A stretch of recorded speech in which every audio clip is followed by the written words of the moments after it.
शब्दांच्या गोडव्याने सजलेल्या मराठी वाचनलेखमध्ये मी ज्योती राठोड तुम्हा सर्वांचे मनापासून स्वागत करते. मन. आचार्य विनोबांनी देव कसा आहे याचे फारच सुंदर वर्णन केले आहे. ते म्हणतात, देव हा प्रतिष्ठित पाहुण्यासारखा आहे. एखादा पाहुणा दारात उभा राहतो, दारावर टकटक करतो, पण यजमानाने दार उघडून आत या म्हटल्याशिवाय घरात शिरत नाही. तसेच देव सर्वत्र आहे, केवळ तुमच्याच दारी आहे असे नव्हे.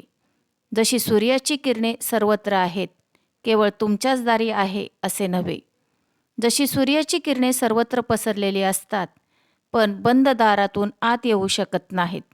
मात्र दाराला किंचितही का होईना फट असेल, दार थोडे किलकिले केले असेल, तरी प्रकाशाचे दूत त्यातून घरात प्रवेश करतात. तसेच निष्ठापूर्वक संकल्प करून प्रार्थना करणे म्हणजे मनाचे दार किलकिले करणेच आहे. त्या सर्व शक्तीला आवाहन करून बोलवण्यासारखेच आहे. देव, गुरु, प्रेरणादायी स्फूर्तिस्थान यात एवढी शक्ती असतेच आणि इतरांना ती शक्ती देण्याचा संकल्प असतोच. पण देव अनाहूत पाहुण्यासारखा दारी उभा असतोच.